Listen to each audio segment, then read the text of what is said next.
Hello everyone, जय Shri Mahakal. My self खुशी और आप सभी का खुशी की दुनिया में स्वागत है। और जैसा कि आप सभी जानते हैं कि आज हम स्टार्ट करने वाले हैं हमारा पेपर फर्स्ट पार्ट ए, जो है हिस्ट्री। इससे पहले मैं अपनी एक इंट्रोडक्टरी वीडियो डाल चुकी हूँ चैनल पे, आप सब वो जाकर देख सकते हो। उसमें मैंने आपको डिटेल्ड डिस्कशन करा हुआ है कि किस तरह से पेपर आते हैं, कितने पेपर होते हैं, कौन से पेपर में कौन कौन सी यूनिट्स है, ये सारा मैं आपको पहले ही बता चुकी हूँ। तो आप प्लीज वो जाकर पहले वीडियो देख ले। उसमें हमने डिस्कस करा है 2027 का एमपीपीएससी हम किस तरह से तैयार करने वाले हैं, कैसे मैं आपको लेक्चर्स प्रोवाइड करूंगी, किस तरह से अपन पढ़ने वाले हैं, वो सारा मैंने आपको उसमें बताया हुआ है। तो देखिए, आज का जो हमारा टॉपिक होने वाला है वो है unit number third. Unit number third, okay. देखिए, हम पेपर फर्स्ट पढ़ने वाले हैं। हम सब जानते हैं कि हमारे 6 पेपर होते हैं, वो पेपर में हमारे अलग अलग पार्ट्स होते हैं। जैसे कि जो हमारे शुरू के 3 पेपर हैं, जो कि मेन पेपर्स होते हैं जीएस के, उसमें हमारा जो पेपर फर्स्ट है उसमें पार्ट ए है और पार्ट बी है। पार्ट ए है हमारा हिस्ट्री, जिसमें हमारा इंडियन हिस्ट्री और एमपी हिस्ट्री दोनों कवर होता है, और पार्ट बी है हमारा ज्योग्राफी, जिसमें भी हमारा इंडियन ज्योग्राफी और हमारा एमपी ज्योग्राफी दोनों कवर होता है। तो हमारा जो ये वाला लेक्चर है ये पूरा डेडिकेटेड है इस वाली चीज पर, ठीक है। Part paper first part A, जिसमें हम हिस्ट्री पढ़ने वाले हैं। और हिस्ट्री में भी देखिए 5 यूनिट्स आती है, यूनिट नंबर 1, 2, 3, 4 एंड 5, ठीक है। तो ये जो 5 यूनिट्स है, इसमें आज जो हम यूनिट स्टार्ट करने वाले हैं वो है यूनिट नंबर 3। देखिए, मैं 2027 के लिए एमपीपीएससी 2027 एमपीपीएससी के लिए ये तपस्या बेच मैंने लॉन्च करी है, जिसमें मैं आपको फ्री फ्री और एकदम फ्री पूरा मेंस का, प्लस जब प्रीलिम्स का नोटिफिकेशन आ जाएगा प्रीलिम्स का, मैं टोटल आपको पढ़ाने वाली हूँ। आपको कहीं और भटकने की बिल्कुल जरूरत नहीं है। हम मेंस प्री दोनों कवर करके चलेंगे। ये बैच उन स्टूडेंट्स के लिए है जो कोई भी महंगी कोचिंग अफोर्ड नहीं कर पाते हैं, जो कोचिंग के लिए जिनके पास पैसे नहीं है या फिर इतना रिसोर्सेस उपलब्ध नहीं है। तो होप सो ये वीडियोस और ये मेरे लेक्चर्स आपको सहायता करेंगे, आपको हेल्प करेंगे। और मेरी पूरी कोशिश रहेगी कि मैं आपको पूरा डिटेल्ड डिस्कशन दूं हर एक चीज का, और आप लोग इस चीज को अच्छे से समझ पाओ। देखिए, सबसे पहले जब हम यूनिट 3 स्टार्ट कर रहे हैं, तो उससे पहले मैं आपको इसका यूनिट 3 का सिलेबस बता देती हूँ कि इसमें क्या क्या पढ़ने वाला है। फर्स्ट टॉपिक है हमारा impact of British rule on Indian economy and society. देखिए, हमारी जो इंडियन इकोनॉमी है और जो हमारी सोसाइटी है, उस पे जब ब्रिटिशर्स ने रूल करा था तो उसका क्या इम्पैक्ट हुआ, किस तरह से हम इकोनॉमिकली इम्पैक्ट हुए, किस तरह से हम सोशली अफेक्ट हुए, किससे, ब्रिटिशर्स से, जब उन्होंने रूल करा था हमारे ऊपर। तो वो सारी चीज हम इस टॉपिक में पढ़ने वाले हैं। सेकेंड है reaction of Indians against British colonial rule, यानी जब ब्रिटिश कॉलोनियल रूल था तो उस समय उन लोगों ने जिस तरह से हमारे ऊपर रूल करा, तो जो इंडियंस थे, जो भारतीय थे, उन्होंने किस तरह से रिएक्ट करा उनके रूल पर, उनका जो रिएक्शन था वो पढ़ेंगे। और देखिए, ब्रिटिशर्स ने जो रूल करा था उसमें बहुत सारी परेशानियां देखने को मिल रही थी। तो जो रिएक्शंस हमारे थे वो किस तरह के थे, रिवोल्ट मूवमेंट्स और ये सब, इस तरह से हमने रिएक्शन जारी करे। तो इसमें हमको जो मेन चीजें हैं वो क्या क्या पढ़नी है, पीजेंट रिवोल्ट, ट्राइबल रिवोल्ट, ये ऐसे सारे रिवोल्ट्स पढ़ने हैं। इन्हीं रिवोल्ट्स के अंदर हमारा 1857 का रिवोल्ट आ जाएगा, जो कि बहुत ज्यादा इंपॉर्टेंट है। इसी के साथ साथ जितने भी मिलिट्री रिवोल्ट्स थे और जितने भी हमारे पीजेंट रिवोल्ट्स हुए, ट्राइबल रिवोल्ट्स हुए, इन सबको हमें डिटेल डिस्कशन में पढ़ना है। यहाँ से क्वेश्चंस आते ही हैं, या तो 2 मार्कर आ जाएगा या 7 मार्कर आ जाएगा। कोई भी रिवोल्ट का नाम डायरेक्ट उठ के पूछ लेगा वो कि इस ये रिवोल्ट के बारे में बताइए, तो हमको 2 नंबर में उसे तैयार करना पड़ेगा। और देखिए, जो मेरा फॉर्मेट रहेगा वो क्वेश्चन आंसर फॉर्मेट में मैं आपको समझाऊंगी कि किस तरह से वहां से क्वेश्चन आते हैं, कैसे हमको आंसर राइटिंग करनी है। तो आपको टेंशन करने वाली बिल्कुल बात नहीं है। The first freedom movement of independence. देखिए, first freedom movement of independence यानी हमारा 1857 का रिवोल्ट, जो कि बहुत ज्यादा आईएमपी हो जाता है पढ़ना। और ये रिवोल्ट हमारे मेंस प्लस प्री दोनों के लिए है। Indian Renaissance, national freedom and it's leader, यानी हमारा जो पुनर्जागरण हुआ, रेनेसा को हम हिंदी में बोलते हैं पुनर्जागरण। तो जो भारतीय पुनर्जागरण था, जो इंडियन रेनेसा था, यानी हमारे जितने भी ट्रेडिशनल कस्टम्स चले आ रहे थे, उसमें किस तरह से हमने सुधार करा, किस तरह से हमने हमारे इंडियन कल्चर में सुधार करा, वो सारी चीजें हम इसमें पढ़ने वाले हैं। National freedom movement and it's leader, हमने फ्रीडम पाने के लिए जो जो मूवमेंट्स लड़े, जो जो मूवमेंट्स स्टार्ट करे, वो सारे, और उनके जो मुख्य मुख्य लीडर्स थे, वो सब हमको पढ़ना है। इसी के साथ में यहाँ पर देखो, ये जितना भी था ना, ये पूरा हमारा इंडिया के पर्सपेक्टिव में हम पढ़ रहे थे।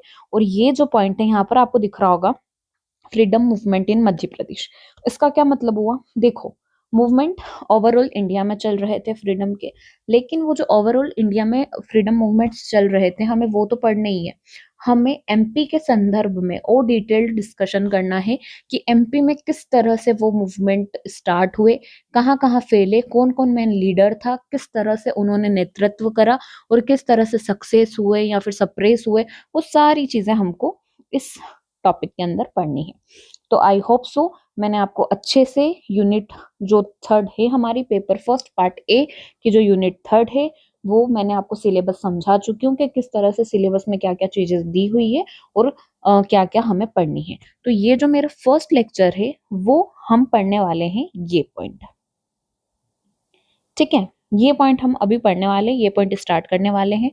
हम पीजेंट रिवोल्ट्स पढ़ेंगे, ट्राइबल रिवोल्ट्स पढ़ेंगे, और हमारा 1857 का रिवोल्ट पढ़ेंगे। ये हमारी जो क्लासेस है, ये होप सो 10 क्लास चलेगी, जिसमें हमारे ये रिवोल्ट्स खत्म होंगे। देखो, मैं बहुत कम क्लासेस में आपको ये सब खत्म नहीं करवाना चाहती हूँ, क्योंकि हम मेंस के हिसाब से पढ़ रहे हैं, तो ऑब्वियस है कि हमें डिटेल में ही पढ़ना होगा। अगर प्री होती तो हम फैक्ट्स फैक्ट्स रटते जाते, बट अगर हमें मेंस के लिए पढ़ना है तो हमको उसे अच्छे से समझना पड़ेगा। उसके कॉजेस क्या हुए, मतलब जो मूवमेंट था, रिवोल्ट था, उसके रीजंस ऑफ फेलर क्या थे, ये सारी चीजें हमको पढ़नी है। दैट्स वाई हमको डिटेल डिस्कशन करना पड़ेगा। तो 10 डेज मान के चलिए इस एक टॉपिक को खत्म होने के लिए। तो चलिए स्टार्ट करते हैं। तो आज का जो हमारा टॉपिक है, फर्स्ट टॉपिक, वो है tribal movement in India. Tribal movement India में किस तरह से हुआ, हम वो पढ़ना है हमें। ट्राइबल मूवमेंट का हिंदी में मतलब होता है जनजातीय विद्रोह। जनजातीय विद्रोह, ठीक है, ये हमको पढ़ना है और हम इसको अच्छे से पढ़ेंगे। सबसे पहले हम ट्राइबल मूवमेंट पढ़ रहे हैं। तो ट्राइबल मूवमेंट में भी देखिए, हम वन बाय वन क्या पढ़ेंगे। पहले हम ट्राइबल मूवमेंट पढ़ेंगे, फिर हम पेजेंट मूवमेंट पढ़ेंगे, फिर हम मिलिट्री मूवमेंट्स पढ़ने वाले हैं, फिर हम 1857 का विद्रोह पढ़ने वाले हैं। तो इस तरह से हमारी क्लासेस चलने वाली है। अब देखिए, हम अगर मेंस के लिए पढ़ रहे हैं तो हमको सिर्फ इतना नहीं पढ़ना है कि क्या क्या मूवमेंट हुए और कौन कौन लीडर था, नहीं, हमको उसे डिटेल में पढ़ना है। जैसे कि हम उसके कॉजेस पढ़ेंगे कि क्या क्या उसके कॉजेस थे। उसके बाद में इस तरह से मैंने हर एक मूवमेंट को लिखा है। जैसे कि ये है चुआर विद्रोह, ये है हो, ये है कोल, ये है पहाड़िया। इस टाइप से हम यहाँ पे कुछ करीबन 21 रिवोल्ट के आसपास पढ़ना है हमको। 20 रिवोल्ट मैंने यहाँ लिखे हुए हैं। ये सारे रिवोल्ट हमको पढ़ना है, क्योंकि यहाँ से अगर क्वेश्चन आएगा तो 2 मार्कर में तो पक्का कोई भी एक रिवोल्ट उठ के आ जाएगा कि इसको लिखिए। तो 2 मार्कर में हमको उसको लिखना है। किस तरह से लिखना है वो आपको बाद में बताऊंगी। उसी के साथ साथ 7 मार्कर आ सकता है। तो जैसे कि हमारा टॉपिक है ट्राइबल मूवमेंट, तो इसके कोजेस क्या क्या है, इस मूवमेंट का नेचर क्या है, इसके फेल होने का क्या रीजन है, यानी इसको सप्रेस किस तरह से करा ब्रिटिशर्स ने, ये मूवमेंट क्यों चालू हुआ, कॉजेस क्या थे, और ये मूवमेंट किस तरह का था, उसका नेचर, उसकी कैरेक्टरिस्टिक्स क्या थी, ये सारी चीजें हमको पढ़नी है। तो देखिए, हमारा फर्स्ट सबसे पहले जो टॉपिक है वो है कॉजेस। यहाँ से 7 मार्कर भी क्वेश्चन आ सकता है, 7 मार्कर भी आ सकता है क्वेश्चन। तो हम इसको लेके चलेंगे कि 7 नंबर के में हमको किस तरीके से लिखना है। तो देखिए, डायरेक्ट ये पूछा जा सकता है कि कॉजेस ऑफ ट्राइबल मूवमेंट, या फिर discuss about causes of tribal movement. तो मान लीजिए 7 मार्कर आ गया, तो हमको 7-8 लाइन रहती है, 7-8 लाइन्स रहती है। उस 7-8 लाइन में हम किस तरह से उसको लिखेंगे। तो देखो, यहाँ पे मैंने ना अलग अलग टॉपिक्स में इसको बांट दिया, इकोनॉमिक, पॉलिटिकल, सोशल, रिलीजियस और इंडेंजर्ड लेबर। तो ये जो है, आप खुद देख सकते हैं कि ये हमारा 7-8 लाइन में कवर हो गया है। तो बस इसी तरह से लिखना है, ज़्यादा डिटेल डिस्कशन हमको उसमें नहीं बताना है, क्योंकि 7 नंबर पे हमारे जो लाइन्स है वो 7-8 दी जाती है, तो उसमें हमको मेन सिर्फ जो टॉपिक्स हैं कि हाँ, सामने वाला समझ जाए, उस हिसाब से हमको आंसर राइटिंग करनी पड़ती है।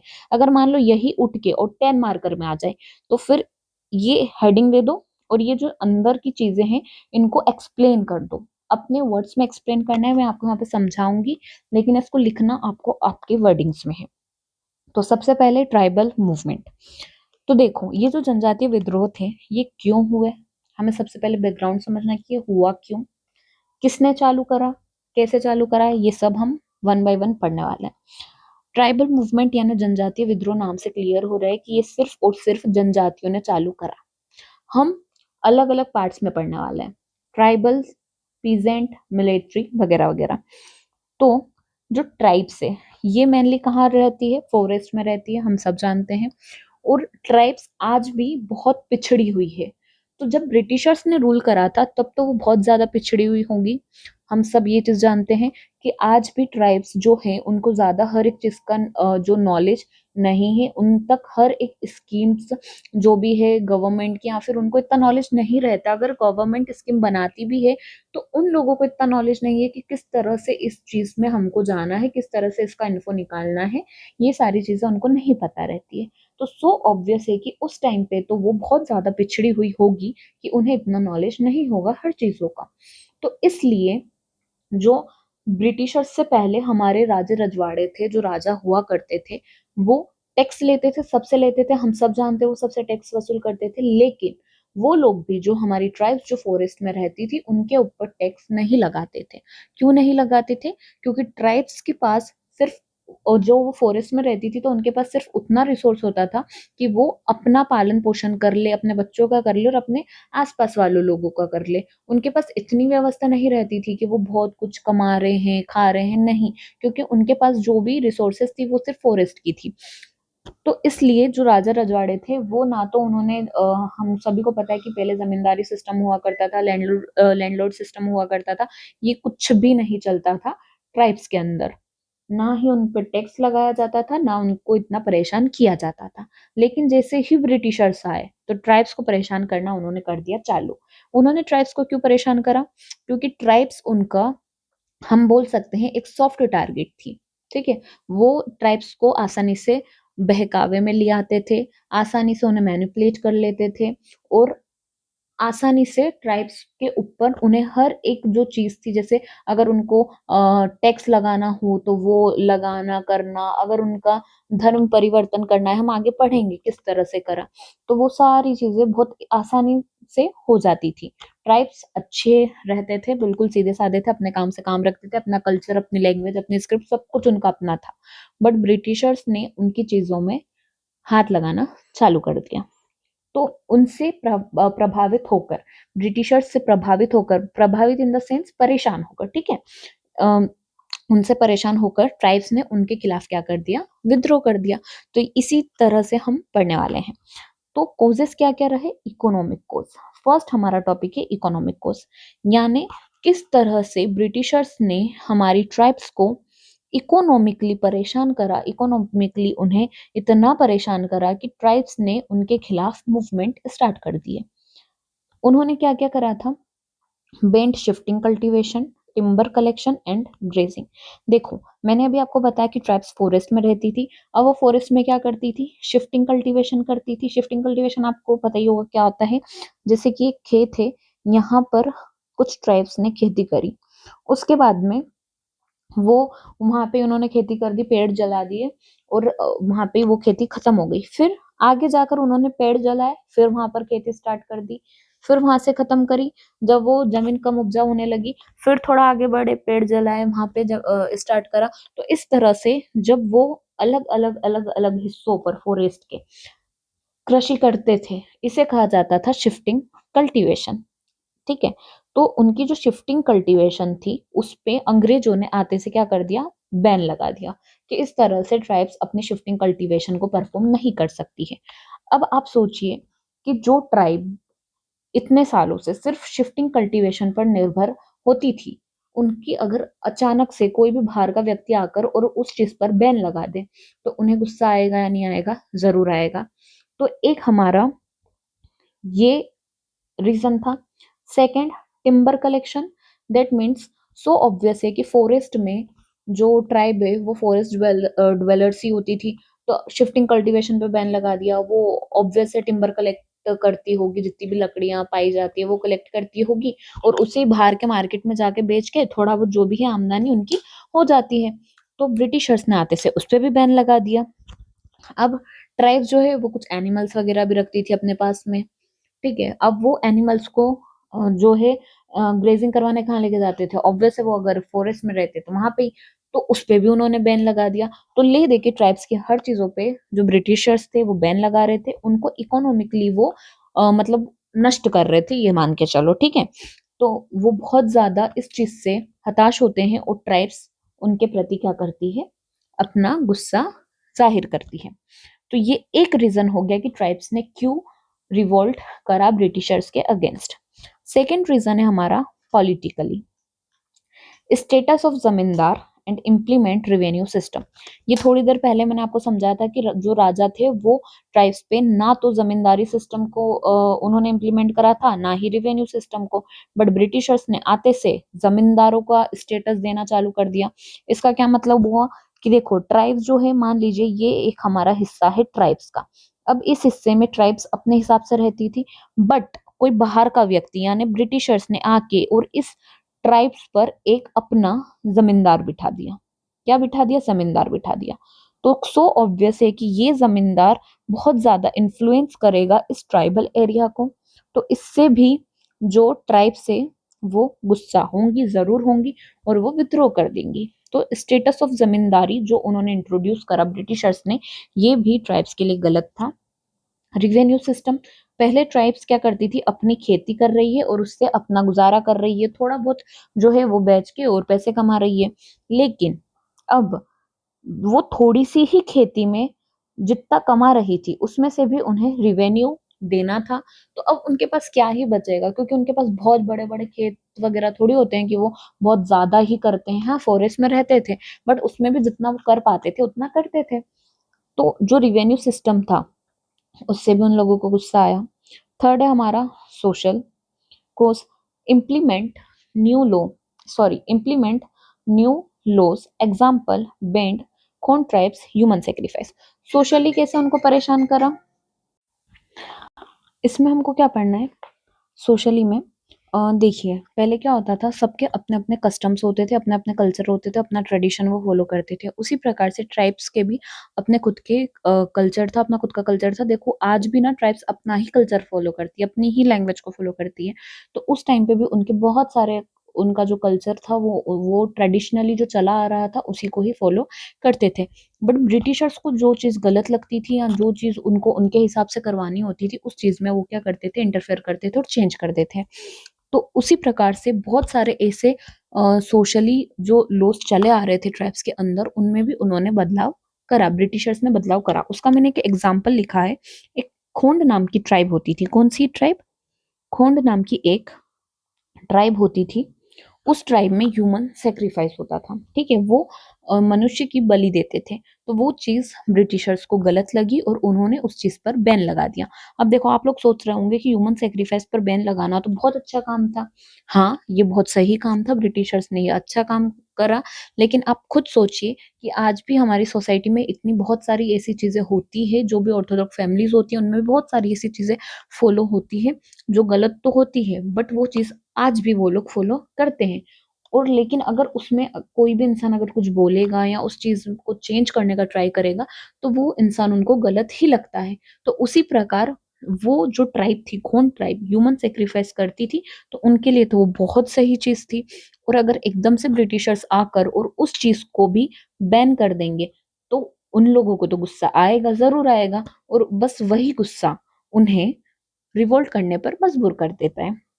तो इस तरह से बहुत सारी ऐसी चीजें थी, यहाँ पे तो सिर्फ मैंने एक एग्जाम्पल लिखा है, बट ऐसी बहुत सारी चीजें थी जिन पर ब्रिटिशर्स ने बैन करा है और उससे ट्राइब्स को गुस्सा आया है। हमारा फोर्थ पॉइंट होता है religious. Christian missionaries converting tribals.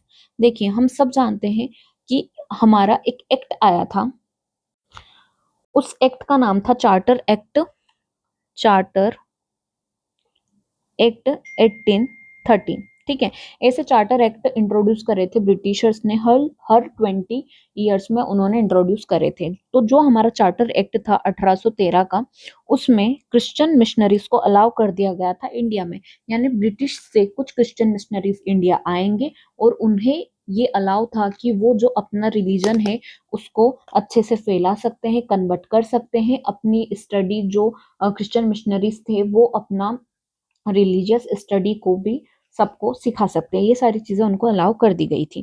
तो जब क्रिश्चियन मिशनरीज इंडिया में आए तो उन्होंने क्या करा, उन्होंने ऐसे लोगों को टारगेट करा जो आसानी से अपना धर्म परिवर्तित कर सके और क्रिश्चियनिटी में अपने आप को बदल सके। ठीक है, तो जो मैंने आपको पहले भी बताया कि जो सॉफ्ट टारगेट होते थे वो कौन होते थे, ट्राइब्स होती थी ब्रिटिशर्स के लिए, क्योंकि वो बहुत आसानी से मैनिपुलेट कर सकते थे उन लोगों को, क्योंकि उन लोगों को इतना हर एक चीज का जानकारी नहीं हुआ करता था। तो क्रिश्चियन मिशनरीज ने भी क्या करा, ट्राइब्स को ही सबसे पहले टारगेट करना चालू करा। ऐसा नहीं सिर्फ ट्राइब्स को टारगेट करा, बाकी सब लोगों को भी टारगेट करा, बट हाँ, ट्राइब्स अधिकतर टारगेट हुई है। अधिकतर जो कन्वर्ट हुई है वो ट्राइब्स थी। तो क्रिश्चियन मिशनरीज आए, उन्होंने अपना धर्म फैलाया और अपना धर्म फैला के और ट्राइब्स को क्या करा, कन्वर्ट करना स्टार्ट कर दिया। अब जब ट्राइब्स कन्वर्ट हो रही थी, अब जो लोग कन्वर्ट हो गए वो तो बहला फुसलाकर हो गए, उनको पैसों का लालच दिया होगा या दूसरी चीजों का लालच दिया होगा या फिर उनको डराया धमकाया होगा और उनको क्या कर लिया, कन्वर्ट कर लिया। बट जो दूसरे जो कन्वर्ट नहीं हुए हैं वो भी वो चीज देख रहे हैं, तो इससे उनको भी गुस्सा आया और जो जबरदस्ती का कन्वर्ट हुआ था उसे भी गुस्सा था इस चीज का। तो उन लोगों ने भी क्या करा, विद्रोह कर दिया। तो एक रीजन हमारा ये है।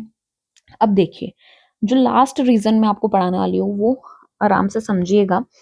इंडेंचर्ड लेबर, इसका मतलब क्या होता है कि कुछ लोगों को ऐसी जगह पर भेजना जहां पर उनको अनहाइजेनिक काम करना पड़ता है, डर्टी काम करना पड़ता है, जिसके कारण उनकी जो जीवन है, उनका जो लाइफ है, उस पे भी खतरा है, उनको बहुत सारी बीमारियां हो सकती है, उनकी मौत भी हो सकती है। तो ऐसे कामों के लिए जिनको बंदी बनाया जाता था उसे इंडेंचर्ड लेबर कहा जाता था।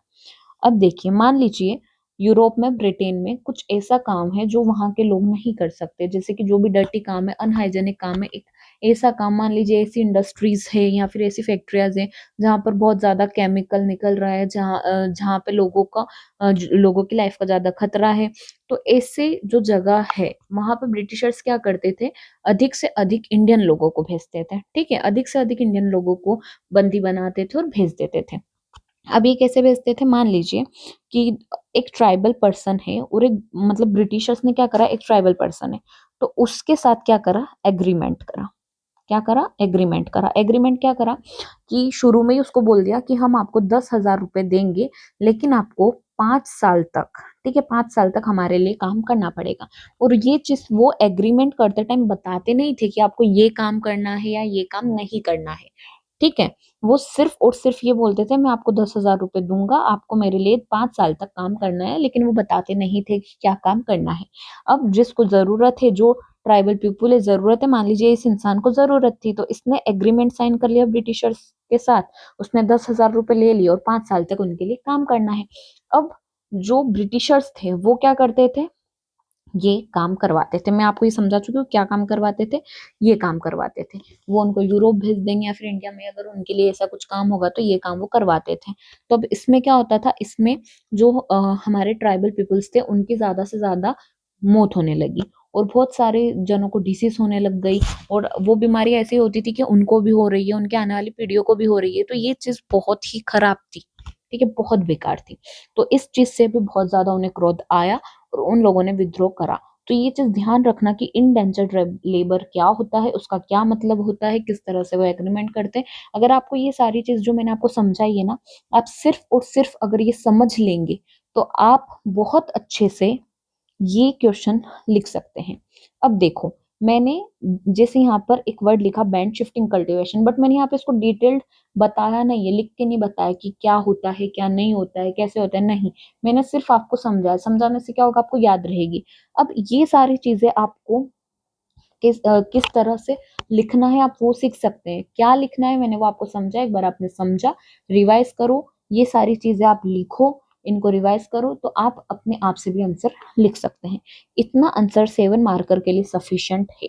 ओके, एक दो बार रिवाइज करेंगे आपको समझ आ जाएगा। क्या क्या कॉजेस हो गए, economic, political, social, religious and endangered labour, और इसके अंदर की ये सारी चीजें हैं।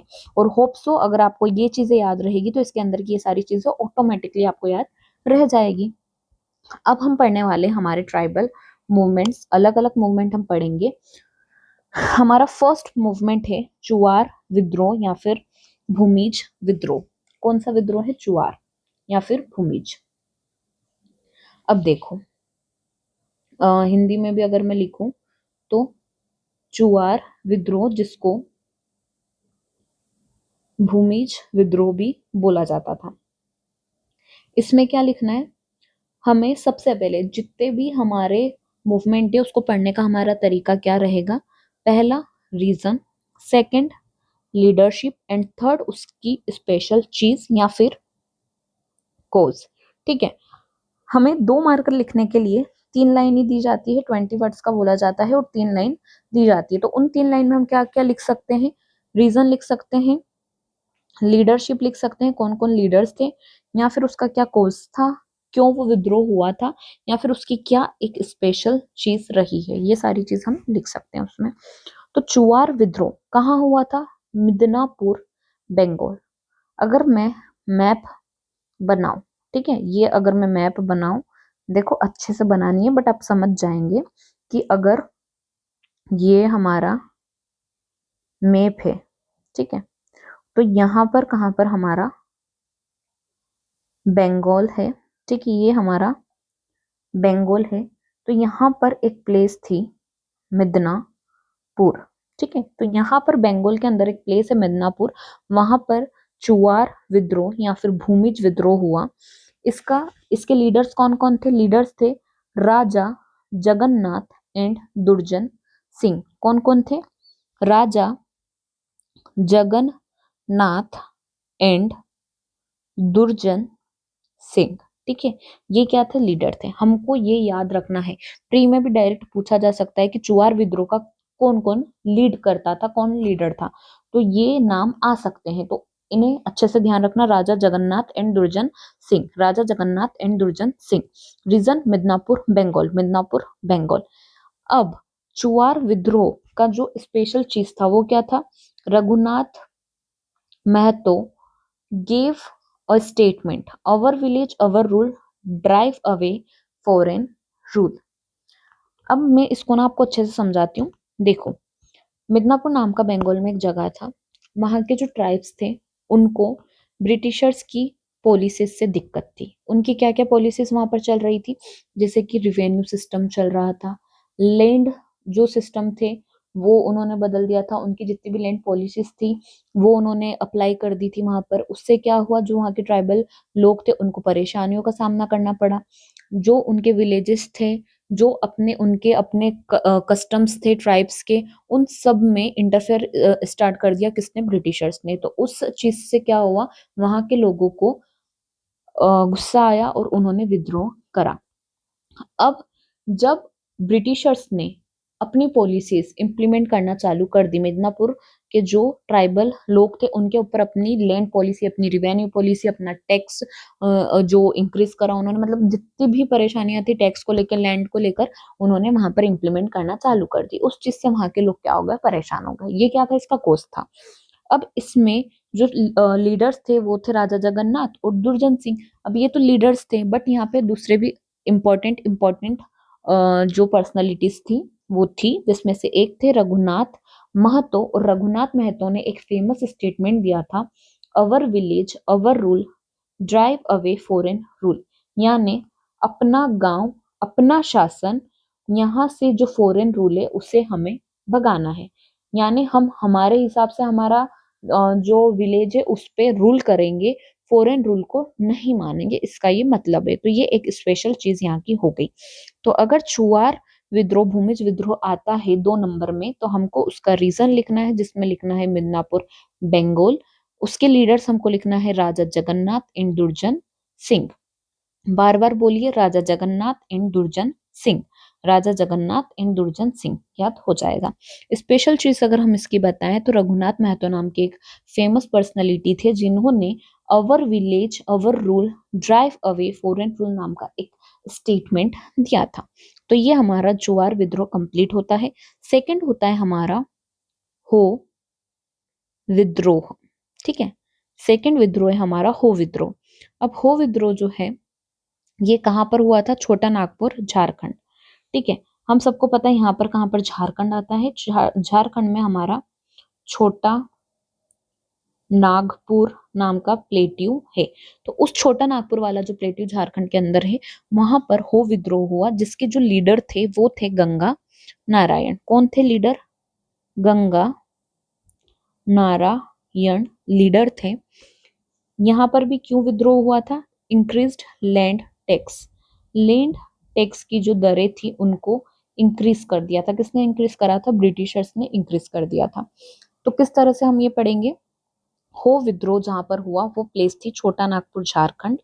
गंगा नारायण यहाँ के लीडर थे और जो हो विद्रोह करने का कारण था वो था increased land tax. Land tax में बढ़ोतरी करने के कारण यहाँ के जो ट्राइबल पीपुल थे उन्होंने रिवोल्ट करा। इसको कैसे याद रखेंगे? आपको प्लेसेस तो याद रखनी पड़ेगी, छोटा नागपुर, झारखंड। अब देखो, गंगा मैया में जब हम नहाने जाते तो हम क्या बोलते हैं? हे गंगे, हे गंगे, हे माँ गंगे। तो बस ऐसे ही याद रखो, हे गंगे मत बोलो और हो गंगे, हो गंगे, हो गंगे। ठीक है, तो इससे आपको एक लिंक होगा कि हो यानी गंगा नारायण। ठीक है, और इंक्रीज्ड इन लैंड टैक्स। देखो, अधिकतर जितने भी रिवोल्ट है वो लैंड पॉलिसीज या फिर लैंड रिवेन्यू टैक्स, इन सारी चीजों से अधिकतर विद्रोह होंगे। सिर्फ इन्हीं से होंगे मैं वो नहीं कह रही हूँ, बट इन सारी चीजों से ज्यादा होंगे। हो विद्रोह हो गया। थर्ड आता है कोल विद्रोह। कोल विद्रोह भी कहाँ हुआ? छोटा नागपुर, झारखंड वाली प्लेस पे हुआ। इसके जो लीडर थे वो थे बुद्धू भगत, बुद्धू भगत। अब कोल, छोटा नागपुर, बुद्धू भगत। कोल हमारी एक ट्राइब है, हमें पता है, यानी जो कोल ट्राइब है उन्होंने ये विद्रोह किया था। अब जो इसके मेन लीडर थे वो थे बुद्धू भगत, बुद्धू भगत, बुद्धू भगत। ठीक है, अच्छे से ध्यान रखना, इंपॉर्टेंट रिवोल्ट है, अच्छे से ध्यान रखना। कहाँ हुआ था? छोटा नागपुर, झारखंड में हुआ था। और किसके नेतृत्व में हुआ था? बुद्धू भगत के नेतृत्व में हुआ था। इसका रीजन क्या है? Dissatisfied with British land system. ठीक है, यहाँ पे लैंड सिस्टम लिखा हुआ है। Because their land was taken away and given to Muslim farmers and six ban on toddy. इसका क्या मतलब हुआ? मान लीजिए ये एक कोई रीजन है जो कि कोल लोगों का रीजन है। ठीक है, कोल लोग यहाँ रहते हैं या खेती करते हैं, यही उनका गुजारा करते हैं। बट ब्रिटिशर्स आए, वो अपना एक लैंड सिस्टम, लैंड पॉलिसी लेकर आए, और ये जो जगह है, ये जो कोल ट्राइब की जगह थी, इसको उन्होंने किसको दे दिया? मुस्लिम फार्मर्स को दे दिया खेती करने के लिए। सिख्स को दे दिया, जो सिख लोग हुआ करते थे उनको दे दिया। मुस्लिम लोगों को दे दिया। बहुत ऑब्वियस है, अगर हमारी थोड़ी सी भी जगह किसी और को दे दी जाए जिसपे हमारा हक है, जो हमारी जगह है, तो हमें गुस्सा तो आएगा। तो कोल ट्राइब की तो पूरी की पूरी जमीन उठा उठा कर दूसरों में बांट दी गई थी, तो उन्हें क्यों गुस्सा नहीं आएगा? उन्हें इस चीज से बहुत ज्यादा ठस पहुंची और उन्हें गुस्सा आया और उन्होंने विद्रोह कर दिया। तो बहुत अच्छे से ध्यान रखिएगा कि जो कोल ट्राइब थी छोटा नागपुर, झारखंड की, उन्होंने जो ब्रिटिशर्स की लैंड सिस्टम पॉलिसीज थी उसके कारण विद्रोह करा, जिसका नेतृत्व करता बुद्धू भगत ने करा था। और ये एक रीजन था कोल विद्रोह का। यहाँ पर मैंने एक और रीजन लिखा है, बेन ऑन ताड़ी। ताड़ी क्या है? ताड़ी एक लिकर है जो कि कौन बनाता था? जो कि कोल ट्राइब ही बनाती थी। तो जो कोल ट्राइब ताड़ी बनाती थी, जो लिकर उनकी है, जो ताड़ी वो बनाती थी, उस पे भी बैन लगा दिया कि अब ये आप नहीं बना सकते। अब उनका तो भाई ये मेन चीज है उनकी, तो उन्हें तो गुस्सा आएगा। ठीक है, तो ये कोजेस है। आप सिर्फ समझते जाइए, याद करिए, एक दो बार रिवीजन कर लीजिए, आपको अच्छे से ये चीजें माइंड में बैठ जाएगी। फोर्थ हमारा विद्रोह है पहाड़िया विद्रोह। पहाड़िया विद्रोह कहाँ हुआ था? राजमहल की पहाड़ियां। कहाँ पर है राजमहल की पहाड़ियां? ये है हमारे झारखंड में। ठीक है, मैं यहाँ लिख देती हूँ। झारखंड की पहाड़ियां कहाँ है? झारखंड खंड के अंदर है। यहाँ पर पहाड़िया नाम की एक ट्राइब रहती थी। कौन सी ट्राइब रहती थी? पहाड़िया। ठीक है, पहाड़िया या फिर पहाड़िया भी बोला जाता है। पहाड़िया या फिर पहाड़िया नाम की ट्राइब रहती थी। कहाँ पर? राजमहल झारखंड में। देखो हमने ना 3 1 बाय 1, हो विद्रोह छोटा नागपुर झारखंड, कोल छोटा नागपुर झारखंड, और पहाड़िया राजमहल झारखंड। इसके लीडर्स थे रमना पहाड़िया, जबरा पहाड़िया। इसका कोर्स भी क्या था? वही लेन सिस्टम पॉलिसीज जो थी वो थी, बट ये ज्यादा इंपॉर्टेंट है नहीं, इसलिए मैंने यहाँ पर रीजन नहीं लिखा, बट प्रीलिम्स में पूछा जा सकता है। तो राजमहल झारखंड और रमना पहाड़िया और जबरा पहाड़िया कौन थे? यहाँ के मेन लीडर्स थे। ठीक है, अच्छे से याद रखिएगा। फिफ्थ है हमारा भील विद्रोह। ये इंपॉर्टेंट विद्रोह है। भील विद्रोह, इसका डेट याद कर लेना। देखो मैंने ना सबका डेट नहीं लिखा क्योंकि सबकी डेट इतनी इंपॉर्टेंट नहीं है, जिसकी इंपॉर्टेंट है मैंने वो लिख दिया है। भील विद्रोह 1818 से 1846। ठीक है, 1818 से 1846। ये क्या था? ये था हमारा भील विद्रोह का समय था। ठीक है, कहां पर हुआ था? खानदेश, महाराष्ट्र। अब देखो मैं यहाँ पर एक डायग्राम बनाऊंगी। जैसे ये है हमारा एमपी। ठीक है, ये एमपी, और एमपी से लगा हुआ यहाँ पर क्या है हमारा? नीचे महाराष्ट्र आ जाता है। ठीक है, क्या आ जाता है? हमारा महाराष्ट्र आ जाता है। तो ये वाला जो हमारा रीजन है ना महाराष्ट्र का, और ये जो हमारा बुरहानपुर वाला रीजन है, ठीक है, ये जो हमारा बुरहानपुर वाला रीजन जो है, ये इस रीजन को बोला जाता था खानदेश। ठीक है, ये जो रीजन था ये था खानदेश, और यहाँ पर बाकी जो है वो महाराष्ट्र में आता है। बाकी रीजन कहाँ पर आता है? महाराष्ट्र में आता है। तो इस वाले एरिया में, मतलब मैं आपको एग्जैक्ट एरिया नहीं बता रही हूँ, बट ओवरऑल एरिया बता रही हूँ। ठीक है, ओवरऑल एरिया बता रही हूँ, एक आपको आइडिया दे रही हूँ कि किस तरह से कौन से एरिया में। तो ये हमारा खानदेश महाराष्ट्र वाला रीजन है, जो कि थोड़ा बहुत हमारे एमपी में भी लाई करता है, और एमपी में लाई करता है, दैट्स वाई ये इंपॉर्टेंट हो जाता है। तो यहाँ पर जो है भील ट्राइब रिसाइड करती है, यानी यहाँ का जो विद्रोह है वो भील ट्राइब का हुआ होगा। तो भील, खानदेश, महाराष्ट्र, इनके जो लीडर थे वो थे सेवाराम भील। अब हम सब जानते हैं कि महाराष्ट्र में मराठाओं ने रूल करा था। ठीक है, सिर्फ महाराष्ट्र में नहीं, बहुत सारी जगहों पर करा था, बट हाँ उनका जो मेन सेंटर था वो इसी तरह से यही था। महाराष्ट्र, हमारा एमपी वगैरह, ये मेन सेंटर्स थे उनके। तो यहाँ पर जब बाजीराव सेकंड का रूल चल रहा था, किसका रूल? अच्छे से ध्यान रखना, बाजीराव सेकंड का रूल। तो बाजीराव सेकंड के एक कमांडर हुआ करते थे त्रियंबक। क्या नाम था उनका? त्रियंबक। यहाँ पर मिस्टेक हो गई, त्रियंबक। ठीक है, त्रियंबक, त्रियंबक। ठीक है, तो बाजीराव सेकंड के एक कमांडर इन चीफ थे त्रियंबक। इन्होंने भील्स को क्या करा? भड़काया। भील्स को भड़काया किसके प्रति? ब्रिटिशर्स के प्रति, कि इनके प्रति विद्रोह करो। भड़काने का मतलब है उन्होंने अच्छे तरीके से ही भड़काया, क्योंकि भील पर भी बहुत सारे टॉर्चर करे जा रहे थे ब्रिटिशर्स के थ्रू। उनकी लैंड रिवेन्यू पॉलिसीज, उनका टैक्स सिस्टम, उनका जो सोशली, इकोनॉमिकली, पॉलिटिकली, हर एक चीज में जो उनका घुसना था, वो सारी चीजें वो हर एक जगह हर एक ट्राइबल पीपुल्स को दे रहे थे। तो उसी प्रकार जब वो भील को परेशान कर रहे थे, तो जो बाजीराव सेकंड के कमांडर थे त्रियंबक, उन्होंने भील को भड़का दिया कि विद्रोह कर दो। ठीक है, विद्रोह करो। और इस विद्रोह को लीड किसने करा? सेवाराम भील ने। तो इस प्रकार से भील विद्रोह 1818 से 1846 के भी बीच में खानदेश वाले रीजन में सेवाराम भील के द्वारा, और जिसको जो इनिशिएट करवाया गया था वो त्र्यंबक के द्वारा करवाया गया था। इस प्रकार से भील विद्रोह हो गया। तो ये भी 2 मार्कर में पूछा जा सकता है। अब आता है हमारा खाजी विद्रोह। क्या आता है? खाजी विद्रोह। अधिकतर विद्रोह ट्राइबल्स के नाम पर ही है। खाजी नाम का जो खाजी नाम की जो ट्राइब थी वो कहाँ रहती थी? आसाम में रहती है। ठीक है, यानी यह, अब हम आ गए नॉर्थ ईस्ट पे। अभी हमने बंगाल का एक विद्रोह पढ़ा, बाकी हमने झारखंड के विद्रोह पढ़ लिए। 3 विद्रोह हमने झारखंड के पढ़ लिए। एक हमने भील विद्रोह हमने कहाँ का पढ़ लिया? महाराष्ट्र का और एमपी का। ठीक है, खानदेश वाला रीजन जो महाराष्ट्र एमपी दोनों में आता है, तो महाराष्ट्र का और एमपी का। यहाँ पे ना हमको महाराष्ट्र के साथ साथ एमपी भी लिखना है। खाजी विद्रोह जो कि कहाँ पर हुआ था? असम में हुआ था।